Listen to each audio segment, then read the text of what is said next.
أعوذ بالله من الشيطان الرجيم. بسم الله الرحمن الرحيم. يا أيها الذين آمنوا إذا ضربتم في سبيل الله فتبينوا ولا تقولوا لمن ألقى إليكم السلام لست مؤمنا تبتغون عرض الحياة الدنيا فعند الله مغانم كثيرة كذلك كنتم من قبل فمن الله عليكم فتبينوا إن الله كان بما تعملون خبيرا. لا يستوي القاعدون من المؤمنين غير أولي الضرر والمجاهدون في سبيل الله بأموالهم وأنفسهم فضل الله المجاهدين بأموالهم وأنفسهم على القاعدين درجة وكلا وعد الله الحسنى وفضل الله المجاهدين على القاعدين أجرا عظيما درجات منه ومغفرة ورحمة وكان الله غفورا رحيما. صدق اللہ العظیم. ترجمہ یہ ہے اے ایمان والو، جب تم اللہ کی راہ میں سفر کیا کرو تو ہر کام کو تحقیق کر کے کیا کرو، اور ایسے شخص کو جو کہ تمہارے سامنے اطاعت ظاہر کرے یوں مت کہہ دیا کرو کہ تو مسلمان نہیں، اس طور پر کہ تم دنیوی زندگی کے سامان کی خواہش کرتے ہو، کیونکہ خدا کے پاس بہت غنیمت کے مال ہیں، پہلے تم بھی ایسے ہی تھے، پھر اللہ تعالیٰ نے تم پر احسان کیا، سو غور کرو، بے شک اللہ تعالیٰ تمہارے اعمال کی پوری خبر رکھتے ہیں. برابر نہیں وہ مسلمان جو بلا کسی عذر کے گھر میں بیٹھے رہیں، اور وہ لوگ جو اللہ کی راہ میں اپنے مالوں اور جانوں سے جہاد کریں. اللہ تعالیٰ نے ان لوگوں کا درجہ بہت زیادہ بنایا ہے جو اپنے مالوں اور جانوں سے جہاد کرتے ہیں بنسبت گھر بیٹھنے والوں کے، اور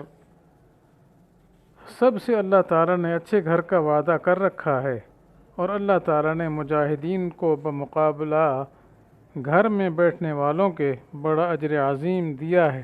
یعنی بڑے درجے جو خدا کی طرف سے ملیں گے، اور مغفرت اور رحمت، اور اللہ تعالیٰ بڑے مغفرت والے بڑے رحمت والے ہیں. تو پچھلی آیات میں مومن کو قتل کرنے کی عمدن بڑی شدید وعید کا ذکر تھا. اب اس کے بعد ان آیات میں، خاص کر پہلی آیت میں یہ بیان کیا جا رہا ہے کہ کوئی آدمی ایسا ہو جو اپنے ایمان کی کوئی علامت ظاہر کرے تو پھر تمہیں خیال کرنا چاہیے، یہ نہ سمجھو کہ یہ جان بچانے کے لیے اپنے آپ کو مومن ظاہر کر رہا ہے یا اس قسم کی کوئی بات کر رہا ہے. جی ایسے نہیں ہے، کوئی علامت ظاہر کرتا ہے تو بس تم اسے مومن ہی سمجھو اور اسے قتل نہیں کرنا ہے. تو بہرحال یہ آیت پہلی جو آئی ہے اس کے شان نزول میں کئی واقعات مفسرین نے لکھے ہیں.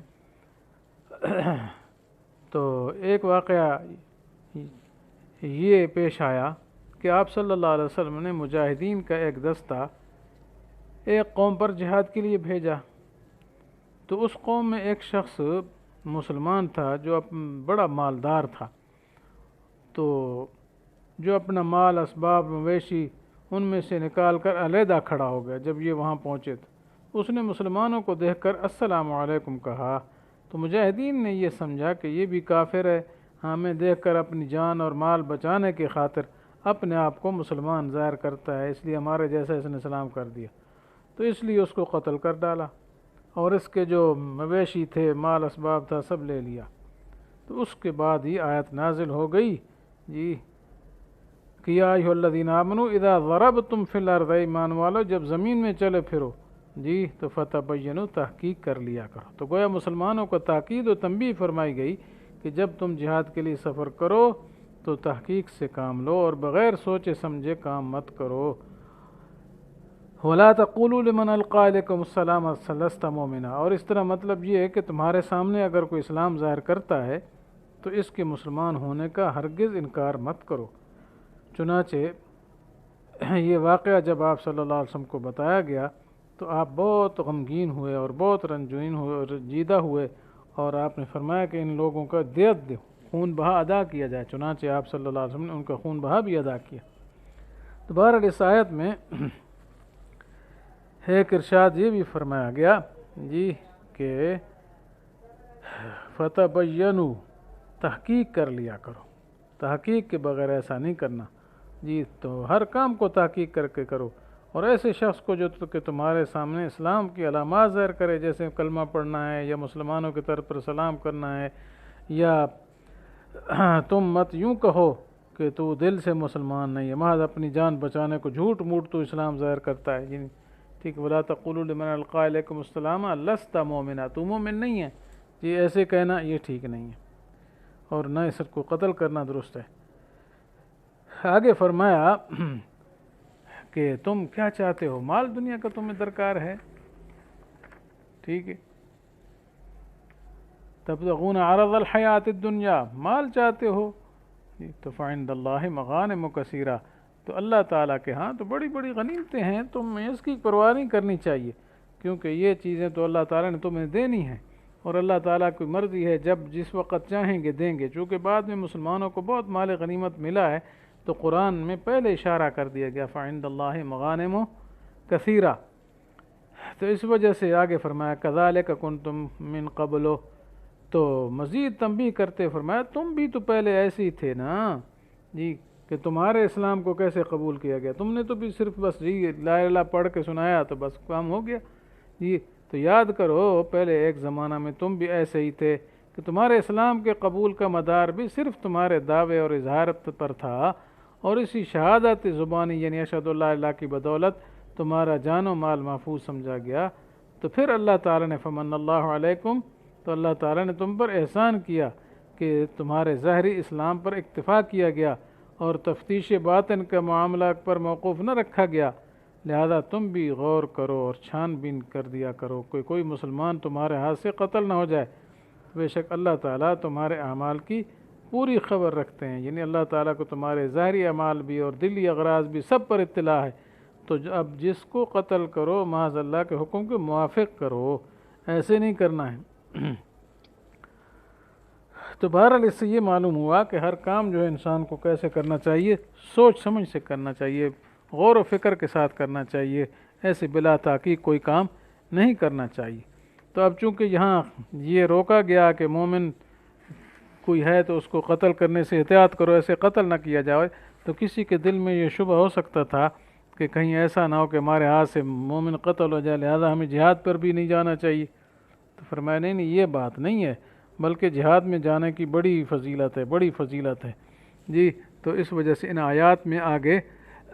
جہاد میں جانے کی فضیلت کا بیان ہے۔ تو فرمایا لا یستوی القاعدون من المؤمنین، نہیں برابر نہیں ثواب میں وہ مسلمان جو بلا کسی عذر کے گھر بیٹھے رہیں، ایک تو نا معذور اس کا ذکر اولی ضرر میں آ گیا، یعنی جہاد میں نہ جائیں، اور وہ لوگ جو اللہ کی راہ میں اپنے مالوں اور جانوں سے جہاد کریں، تو اللہ تعالیٰ نے ان لوگوں کا درجہ بہت زیادہ بنایا ہے،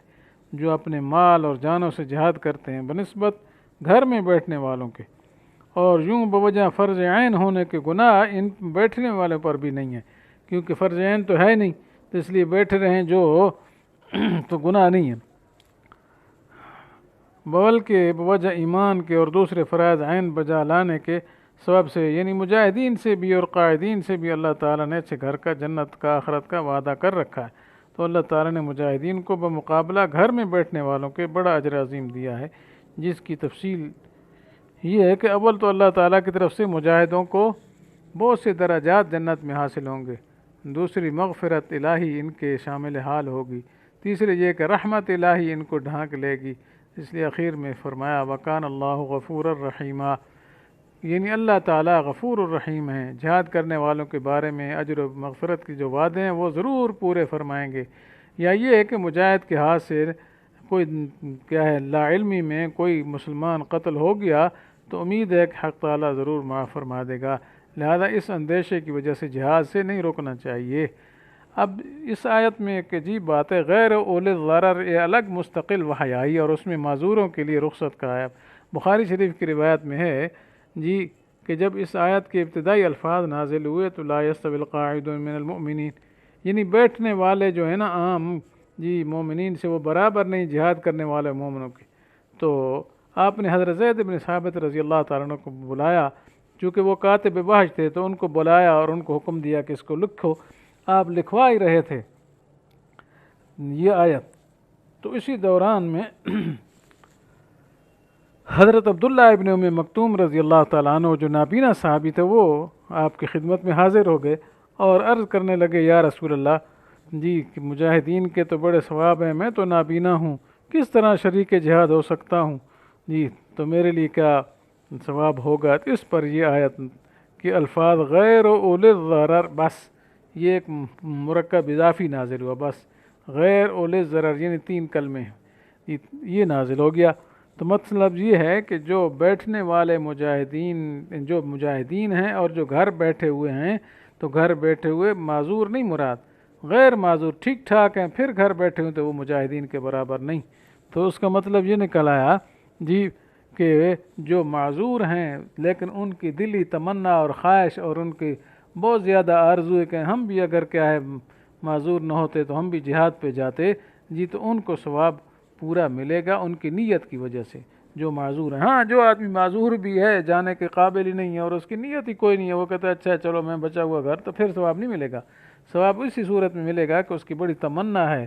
تڑپ ہے، جانا چاہتا ہے لیکن اس کا عذر ایسا ہے جی جو اس کو جانے نہیں دیتا ہے، تو پھر معذورین کے لیے کیا ہے ثواب پورا ملے گا ان کی تمنا کے مطابق، جیسے مجاہدین کو مل رہا ہے۔ باقی مجاہدین کے برابر وہ نہیں جو گھر بیٹھے ہوئے آرام سے جی، وہ برابر نہیں ہے۔ تو اللہ تعالیٰ سے دعا ہے کہ اللہ تعالیٰ ہمیں ہر بات اور ہر دین کی بات کو سوچ سمجھ کرنے کی